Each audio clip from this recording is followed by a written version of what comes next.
Hello my dear family, welcome back to Wake Up Your Vocab. இன்னைக்கு Wake Up Your Vocabல நம்ம என்ன பார்க்க போறோம் அப்படினா talent அப்படினு சொல்லுவோம் இல்லையா, திறமை, அதாவது ஒரு பர்சனோட திறமை, திறன் அப்படினு சொல்லுவோம் இல்லையா, இது ரிலேட்டடான vocabulary தான் நம்ம பார்க்க போறோம்.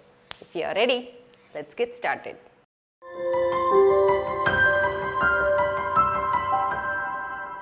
Stop learning,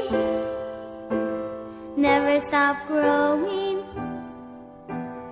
never stop seeking the brightest star. I am able to do this அப்படினா என்னால இத செய்ய இயலும் அப்படினு சொல்லுவோம். அந்த able அப்படினா இது வந்து adjective ஆக்ட் ஆகுது. I am able to answer all these questions அப்படினா எனக்கு என்னால இந்த கேள்விகளுக்கு எல்லாம் பதில் அளிக்க இயலும் அப்படினு சொல்றது. சோ இந்த இடத்துல able அப்படின்றது adjective ஆக்ட் ஆகுது. சோ இந்த மாதிரி ஒரு பர்சனுடைய இவங்களால இது இயலும் அப்படினு சொல்லும்போது அது adjective-ஆ வருது. ஒரு பர்சனுடைய திறன் அப்படினு சொல்லுவோம் இல்லையா, சோ அந்த மாதிரி திறன் அப்படினு சொல்லும்போது ability அப்படினு சொல்லுவோம், talent அப்படினு சொல்லுவோம், லைக் skill அப்படினு சொல்லுவோம், competence அப்படினு சொல்லுவோம், capacity ன்னு சொல்லுவோம், capability ன்னு சொல்லுவோம். சோ இது எல்லாமே வந்து quite similar in meaning.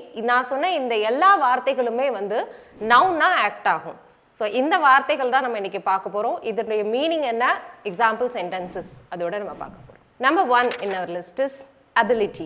Ability அப்படின்றது a natural tendency to do something அப்படின்றதான் ability அப்படினு சொல்லுவோம். Let's see some example sentences using ability. Ability-யோட example sentences நம்ம பார்க்கலாம்.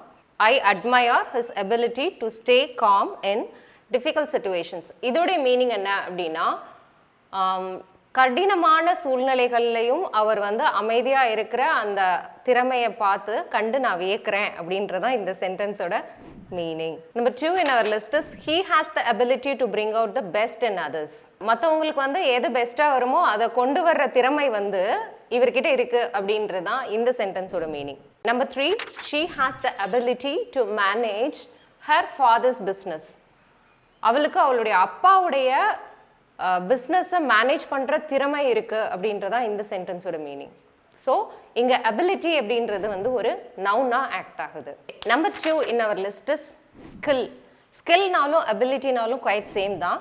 ஸோ இதோடைய மீனிங், ஸ்கில்லோட மீனிங் என்ன அப்படின்னா the ability to do something as a result of training அப்படின்றதான். ஒரு ட்ரைனிங் மூலமா நம்ம வந்து ஒரு விஷயத்தை வந்து நம்மளால அச்சீவ் பண்ண முடிகிறத வந்து ஸ்கில் அப்படின்னு சொல்லுவோம். For example, this job will help you develop management skills. This job will help you develop management skills. இதோட மீனிங் வந்து இந்த வேலை வந்து உங்களுடைய மேனேஜ்மெண்ட் ஸ்கில்ஸை, திறன்களை வளர்த்துக்கிறதுக்கு உதவியா இருக்கும் அப்படின்றதான் இந்த சென்டென்ஸோட meaning. Number 2 in our list is she has skill in painting. அப்படின்னா அவளுக்கு பெயிண்டிங்ல ஒரு நல்ல திறன் இருக்கு அப்படின்றதான் இந்த சென்டென்ஸோட meaning. Number 3 in our list is competence. Competence அப்படின்னாலும் திறமையை தான் குறிக்கும். For example, does she have a necessary competence in foreign languages? இதோட மீனிங் என்ன அப்படின்னா வேற்று மொழியில், அதாவது ஃபாரின் லாங்குவேஜஸில் அவளுக்கு போதுமான திறன் வந்து இருக்குதா அப்படின்றதான் இந்த சென்டென்ஸோட meaning. Let's see one more example sentence. He hired her because of her competence as an accountant. He hired her because of her competence as an accountant. இதோட மீனிங் என்ன அப்படின்னா அக்கௌண்டண்டா அவங்க கிட்ட இருக்கிற திறமைக்காக அவர் அவளை வேலைக்கு எடுத்துக்கிட்டாரு அப்படின்றதான் இந்த சென்டென்ஸோட meaning. The last and final one is talent. எல்லாருக்கும் தெரிஞ்ச ஒரு வார்த்தை talent அப்படின்னு சொல்லுவோம். She is talented அப்படின்னா அவள் வந்து திறமைசாலி அப்படின்னு சொல்லுவோம். அது வந்து adjective-ஆ யூஸ் ஆகும். டேலண்ட் அப்படின்றது வந்து நவுனா யூஸ் ஆகும். இப்போ இதை வந்து நவுனா நம்ம சென்டென்ஸில் எப்படி யூஸ் பண்ணுறது அப்படின்றத பார்த்துடலாம். Her talent for music showed at an early age அப்படின்னு சொல்லலாம். இதோடைய மீனிங் என்ன அப்படின்னா இந்த சின்ன வயசுல அவளுக்கு மியூசிக்கில் இருக்கிற அந்த திறமை வெளிப்பட்டது அப்படின்றதான் இந்த சென்டென்ஸோட meaning. Let's see one more example sentence. I am proud that my daughter has so much talent அப்படின்னு சொல்லலாம்.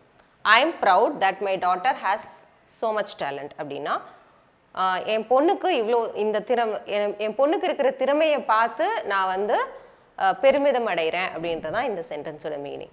ஸோ இன்னைக்கு வந்து டேலண்ட் ரிலேட்டடான வேர்ட்ஸ் எல்லாமே பார்த்தோம். இது எல்லாமே நவுனா ஆக்ட் ஆகுது அப்படின்னு பார்த்தோம். For example ability, competence, skill, talent, capacity. So இது எல்லாமே வந்து நவுனாக ஆக்ட் ஆகுது அப்படின்னு சொல்லி பார்த்தோம். இதோடைய ஆப்போசிட் என்ன அப்படின்னு சொல்லி பார்த்தோம். இப்போ அபிலிட்டி இருக்குது அப்படின்னா அபிலிட்டியோட ஆப்போசிட் என்ன அப்படின்னா இன்அபிலிட்டி அப்படின்னு சொல்லலாம். ஸோ இயலாமை அப்படின்னு சொல்லுவோம் இல்லையா, ஸோ அதுக்கு இங்கிலீஷில் வந்து இன்அபிலிட்டி அப்படின்னு சொல்லுவோம். இன்னைக்கு உங்களுக்கான குவிஸ் கொஸ்டின் என்ன அப்படின்னா, இந்த விடாமுயற்சி அப்படின்னு சொல்லுவோம் இல்லையா, இந்த விடாமுயற்சி அப்படின்றதுக்கு இங்கிலீஷில் என்ன சொல்கிறது அப்படின்றத காமெண்ட்டில் லீவ் பண்ணுங்கள்.